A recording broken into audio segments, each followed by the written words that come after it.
కాళ్ళ మీద పడడం, అక్కడ ఉన్నటువంటి వ్యవస్థల మీద కాళ్ళు పట్టుకొని మా పంట కొనండి సారు అని ఇవాళ మోకరిల్లుతున్నటువంటి ఒక దుర్వ్యవస్థను ఇవాళ తెలంగాణ ప్రాంతంలో చూస్తూ ఉన్నాం. ఒకవైపేమో ధాన్యం అంతా తడిచిపోతూ ఉంది. ధాన్యం తడిచిపోయిన నీళ్ళలో ధాన్యం తేలుతూ ఉంటే ప్రభుత్వానికి పట్టింపు లేదు. ప్రభుత్వం తడిచిన ధాన్యం కొనండి అని ఆదేశాలు మాత్రం పత్రికల్లో వస్తూ ఉన్నాయి, కానీ ఆచరణలో ఎక్కడ కూడా సరైనటువంటి రీతిలో అధికార స్పందన లేదనేటువంటి మాట వాస్తవం. ఇటువంటి స్థితిలో రైతాంగానికి అండగా ఉండాలని, రైతాంగానికి ధైర్యం ఇవ్వాలని, రైతాంగం పట్ల మా అధినేత కేసీఆర్ గారి కాలంలో ఇచ్చినటువంటి అనేక సంక్షేమ పథకాలు దూరమైపోతున్నటువంటి భావన నుండి రైతాంగాన్ని పోరాటం వైపు మళ్లించడానికి మా అధినేత కేసీఆర్ పిలుపు మేరకు తెలంగాణ రైతాంగం అంతా కూడా గత 2 రోజులుగా పెద్ద ఎత్తున రోడ్ల మీదకి వచ్చేటువంటి పరిస్థితి వచ్చింది.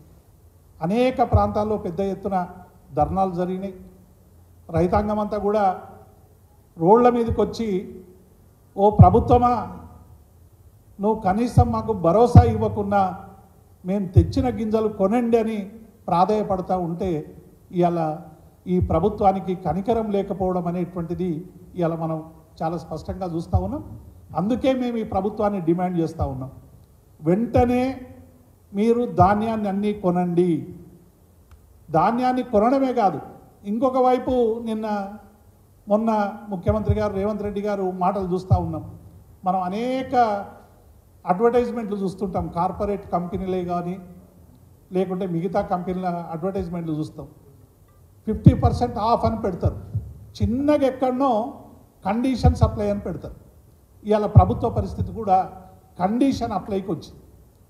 ఇవాళ ఏమైంది, తెలంగాణలో 500 బోనస్ ఇస్తామన్నటువంటి ప్రభుత్వం ఎగవేసింది. ఎగవేయడమే కాకుండా ఇవాళ ఇంకొక చిలుక పలుకులు పలుకుతూ ఉన్నది, సన్న వడ్లకు మాత్రమే, మేము సన్నాలకు మాత్రమే బోనస్ ఇస్తామని చెప్తా ఉన్నారు. తెలంగాణ రైతాంగానికి కానీ తెలంగాణ ప్రజలకు కానీ తెలుసు తెలంగాణలో పండే పంట ఏందని. 100% రైతాంగం సన్నవడ్లు వేయరు, కేవలం ఒక 20% మాత్రమే తెలంగాణలో సన్నాలు పండించేటువంటి పరిస్థితి. ఎందుకంటే సన్నాలు పండించడం వల్ల రైతాంగానికి అధిక పెట్టుబడి ఒకవైపు, దిగుబడి తక్కువ వస్తుంది అనేటువంటి ఒక దాంతో ఇవాళ ఎవ్వరు కూడా ఆ వైపు పోతలేరు. గతంలో ఒకసారి కేసీఆర్ గారు ఇదే మాట అంటే, మరి వడ్లు కొనము, మేము దొడ్డు వడ్లు కొనమని ఆ రోజు కేంద్రం ఎత్తేస్తే సన్నవడ్లు పెట్టాల్చుకున్నటువంటి దురవస్థ వస్తుందేమో తెలంగాణ కంటే, అప్పుడు వీళ్ళందరూ కూడా మా మీద ఎదురుదాడి చేశారు. తెలంగాణ రైతాంగానికి వ్యతిరేకంగా వీళ్ళే ఒక ప్యాటర్న్ పెడతా ఉన్నారని చెప్పి మేము ఇవాళ డిమాండ్ చేస్తూ ఉన్నాం. మీ కండిషన్ సప్లై ఏంది? ఇవాళ 200 యూనిట్ల విద్యుత్కు కండిషన్ సప్లై, మీరు 90 లక్షల మంది ఇవాళ రేషన్ కార్డులు ఉంటే మీరు ఇచ్చింది 20 లక్షల మందికి కూడా లేదు. గ్యాస్ సిలిండర్కు కండిషన్ అప్లై, రుణమాఫీకి రేపు కండిషన్ అప్లై ఏం చేస్తాడో కూడా తెలియనటువంటి పరిస్థితి వస్తూ ఉంది. రుణమాఫీ చేస్తామని చెప్పి ఇవాళ దేవుళ్ళ మీద ఒట్టు పెట్టి రేవంత్ రెడ్డి మీద విశ్వాసం పోయింది తెలంగాణ ప్రజలకు కాంగ్రెస్ పార్టీ మీద విశ్వాసం పోయింది. ఇచ్చిన ఏ హామీలు అమలు చేయనటువంటి నేపథ్యంలో ఇవాళ దేవుళ్ళ మీద ఒట్టు పెట్టి ప్రజలకు ఉన్నటువంటి నమ్మకాన్ని ఇలా బ్లాక్మెయిల్ చేసేటువంటి పరిస్థితి కనబడతా ఉంది. కాబట్టి మేము సీరియస్గా ఇలా బీఆర్ఎస్ పార్టీ మేము ప్రజల పక్షాన రైతాంగం పక్షాన ఉండి పోరాడదలుచుకున్నాం. రైతాంగం వడ్లు కొనేదాకా, రైతాంగంకు బోనస్ ఇచ్చేదాకా, రైతాంగానికి అవసరమైనటువంటి సహాయం అందించేదాకా బీఆర్ఎస్ పార్టీ కార్యక్షేత్రంలో ఉండి రైతులకు అండగా ఉంటాం.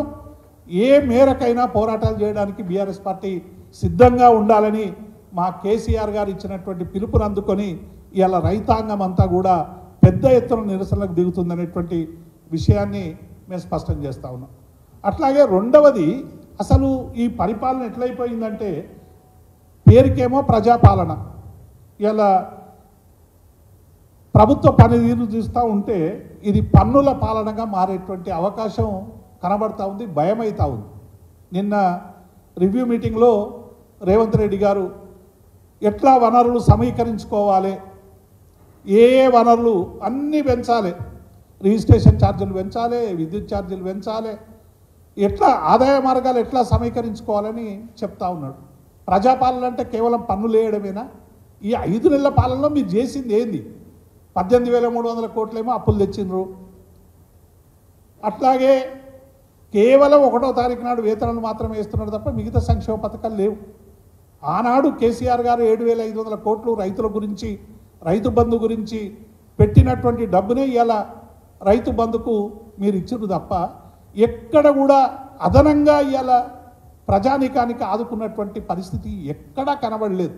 ఇది ప్రజాపాలన పోయి పన్నుల పాలన వస్తుందేమనేటువంటి ఒక భయం ఇలా తెలంగాణ ప్రజలందరూ కూడా ఆలోచిస్తూ ఉన్నారు. ఎన్నికలు ముగియకముందు ఒక మాట, ఎన్నికలు ముగిసినాక ఒక మాట. ఇది మొత్తం కూడా ఇవి ప్రజల మీద భారం మోపడానికి వేస్తున్నటువంటి ఒక కాన్స్పిరెన్సీగా కనబడతా ఉంది. మరి గతంలో కేసీఆర్ గారు ఎల్ఆర్ఎస్ బీఆర్ఎస్ అనేటువంటి పథకాల రోజు తెచ్చి వాటిని కొంత సమకూర్చుకుందామంటే ఆ రోజు ఏమన్నారు? ఇదే Congress party no BRS no LRS అన్నారు. మళ్ళీ ఇవాళ ప్రభుత్వం ఎల్ఆర్ఎస్ బీఆర్ఎస్ ఎందుకు పెడుతుందో మరి చెప్పాలి కదా. మేము ఆ రోజు పెట్టినాం, మంచి పథకం అని పెట్టినాం, దాని ద్వారా కొంత సహాయం అంతది అని అనుకున్నాం. ఆ రోజు వద్దన్నోళ్ళు ఇవాళ మళ్ళీ ఎల్ఆర్ఎస్ బీఆర్ఎస్ ద్వారా డబ్బులు సేకరించాలంటూ, అప్పుడు భూములు ల్యాండ్ బ్యాంక్ అవసరం ఉన్న దగ్గర ఎక్కడో దగ్గర అమ్మడానికి మేము ప్రయత్నం చేస్తే భూములు అమ్ముతున్నది ఈ ప్రభుత్వం అని చెప్పి మమ్మల్ని బదనాం చేసేటువంటి ప్రయత్నం చేసింది. భూముల దగ్గర భూములు అమ్మొద్దు, భూములు మొత్తం అమ్మేస్తున్నారు అన్నారు. మళ్ళీ ఇవాళ భూములు అమ్మడానికి మీరు ఎందుకు ప్రయత్నాలు చేస్తూ ఉన్నారు? అంటే ప్రభుత్వంలో ఉన్నటువంటి అన్ని వ్యవస్థల్ని ఇవాళ మీరు ఏం చేస్తూ ఉన్నారో మనం చాలా స్పష్టంగా కనబడతా ఉంది. నిరుద్యోగులకు సంబంధించి కూడా ఉద్యోగ నియామకాలకు పరీక్ష ఫీజులు ఉన్నాయన్నారు. ఇవాళ పరీక్ష ఫీజులు కూడా వసూలు చేస్తున్నట్టు మరి మనం కనబడతా ఉంది. ఇట్లా బెల్ట్ షాపులు తగ్గిస్తామన్నారు. మళ్ళీ ఏమైనా బెల్ట్ షాపులు నిన్న ఎక్సైజ్ అధికారులతో సమీక్షించి ఆదాయం ఎంత వస్తే అంత లాగండి అని అంటా ఉన్నారు. అంటే దీనికి అర్థమైంది, ఒకవైపు ఏమో బెల్ట్ షాపులు ఉన్నాయని చెప్పిండ్రు, ఎక్కడ మమ్మల్ని అయితే విపరీతమైన బదనాం చేసి ఊరూరికి బెల్ట్ షాపులు అని. మళ్ళీ ఇవాళ మేము పోయి 5 నెలలు అయింది, ఏ గ్రామంలో అయినా బెల్ట్ షాప్ లేకుండా ఉందా? రేవంత్ రెడ్డి గారు సమాధానం చెప్పాలి. మా మీద బదనాం చేసిండ్రు కదా, ఇలా మళ్ళీ బెల్ట్ షాపులను మీద కూడా మీరు మరి వసూలు చేయాలని చెప్తా ఉన్నారు. ఇట్లా అనేక విషయాలు ఇలా కడుతూ ఉన్నాయి. మరి తప్పకుండా ఈ విషయాలన్నీ కూడా ప్రజల్లోకి తీసుకుపోయేటువంటి ప్రయత్నం చేస్తాం. అన్ని వర్గాలను, ఒక రైతులకు సంబంధించి కాదు. ఇలా ఉద్యోగులకు ఏం చెప్పిండ్రు? తక్షణ డిఏలు చెల్లిస్తామని చెప్పారు. 4 డిఏలు పెన్షనర్లకు, ఉద్యోగులకు. ఆనాటి ముఖ్యమంత్రి మా కేసీఆర్ గారు ఎన్నికల కమిషన్ కూడా ఆనాటి క్యాబినెట్ లేఖ రాసింది. ఒక డిఏ విడుదలకు ఎన్నికల కమిషన్ రోజు ఆపింది. మరి రేవంత్ రెడ్డి గారు టీఎస్ను టీజీగా మార్చడానికి ఎన్నికల కమిషన్ నుంచి పర్మిషన్ తెచ్చుకున్నాడు కదా. మరి ఉద్యోగుల డిఏ ఏమైంది? రైతులకు బోనస్ సంబంధించింది ఏమైంది? రుణమాఫీకి సంబంధించేమో మీరు డేట్లు పెడతా ఉన్నారు, చెప్పేది ఒకటి చేసేది ఒకటి. ఇవాళ ఎట్లయిపోయిందంటే మొత్తంగా కూడా ఇవాళ విపరీతమైనటువంటి అక్కస్తో, అంటే గత కేసీఆర్ గారి ఆనవాళ్ళు ఉండొద్దు, కేసీఆర్ గారి పరిపాలనలో ఉన్నటువంటి ఏవి ఉండొద్దు అని వీళ్ళు కలలు కంటా ఉన్నారు. కేసీఆర్ గారిని ప్రజల నుంచి వేరు చేయడం అనేటువంటిది 1000 రేవంత్ రెడ్డిలు వచ్చినా సాధ్యం కాదు. తెలంగాణ ప్రజలకి కేసీఆర్కు ఉన్నటువంటి అనుబంధం, ఉద్యమ అనుబంధం, పేగు అనుబంధం, అట్లాగే అనేక సబ్బండ వర్ణాలతో కలిసి చేసినటువంటి ఒక ఉద్యమ నేపథ్యం. ఇవన్నీ తెలియకుండా మేము కేసీఆర్ గారిని కేవలం రైతు బంధును, రైతు భరోసా మార్చడం ద్వారా, లేకుండా ఇంకొక పేరు మార్చడం ద్వారా, మీరు పేరు మార్చడం కాదు, ప్రజల తలరాతను మార్చండి. మీరు ఏమైనా చేయదలుచుకుంటే రుణమాఫీ చేసి మా రైతుల్ని విముక్తి చేయండి, రుణ విముక్తి చేయండి, మా రైతు భరోసా ఇచ్చి రైతులకు ఆదుకోండి. మరి కళ్యాణ లక్ష్మి, షాదీ ముబారక్ అనేటువంటి స్కీములు ఇవాళ ఎంత అయిపోయిందండి. నేను ఉదాహరణకు మేము ఎన్నికల సందర్భంగా మేము గ్రామాలకు తిరుగుతూ ఉంటే, సార్ మా గ్రామంలో మేమే 100 పెళ్ళిళ్ళు అటెండ్ చేసినాం ఎన్నికల సందర్భంగా. ఏ ఊర్లో అయినా, ఏ ఊర్లో కళ్యాణ లక్ష్మికి, షాదీ ముబారక్ సంబంధించిన చెక్కులు లేవు. పైగా ఏమన్నారు, మీ కేసీఆర్ గారు కళ్యాణ లక్ష్మి 1,00,000 పదాలు ఇస్తున్నారు, మా రేవంత్ రెడ్డి గారు కాంగ్రెస్ ఇందిరమ్మ వచ్చినాక మేము తులం బంగారం ఇస్తామన్నారు. తులం బంగారం దేవుడెరుగు. ఇలా కనీసం పెళ్లి చేసుకున్నటువంటి వాళ్ళకి 6 నెలల్లో వెంటనే కళ్యాణ లక్ష్మి చెక్కులు ఎందుకు ఇస్తలేరు రేవంత్ రెడ్డి గారు? ఇదేనా ప్రజాపాలన? ఇదేనా జనరంజక పాలన? సమాధానం చెప్పాలి ప్రజలకు అందరికి కూడా. ఇవన్నీ పెట్టుకొని ఏమైనా మేము అడిగితే ఎదురుదాడి, మా వాళ్ళు ఏమైనా ట్విట్టర్లో అందులో పెడితే వాళ్ళని అరెస్ట్ చేయడం, సోషల్ మీడియాలో ఉన్నటువంటి వాళ్ళ మీద దాడులు చేయడం, లేకుంటే ఎదురుదాడి చేయడం, ఎదురుదాడితో జవాబులు చెప్పేటువంటి ప్రయత్నం చేస్తూ ఉన్నారు. ఇప్పటికైనా ఇవి మానుకోండి అని చెప్తా ఉన్నాం. ఉద్యోగులకు రేపు క్యాబినెట్ మీటింగ్ ఉందని అంటా ఉన్నారు 18 నాడు. మేము డిమాండ్ చేస్తూ ఉన్నాం బీఆర్ఎస్ పార్టీ పక్షాన, ఉద్యోగుల డిఎల్ను విడుదల చేయండి.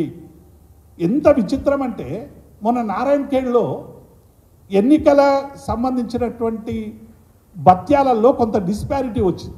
డిస్పారిటీ వస్తే ఎన్నికల నిబంధనల ప్రకారం మాకు డబ్బులు ఇవ్వండి అని మా ఉపాధ్యాయులు ఉద్యోగులందరూ కూడా ధర్నా చేస్తే, ధర్నా కూడా కాదు కనీసం నిరసన తెలిపారు. అక్కడ తిరిగి మాకు 600 రూపాయల డిఫరెన్స్ వస్తుంది, 5 రోజులు పనిచేసినాము ఎన్నికల కమిషన్ నిబంధనలకు అనుగుణంగా, ఫేర్ ఎలక్షన్ జరపడంలో మా పాత్ర ఉంది, మాకెందుకు మా పొట్టెందుకు కొడతారని చెప్పి ధర్నా చేస్తే ఉపాధ్యాయుల మీద లాఠీ చార్జ్ చేశారు.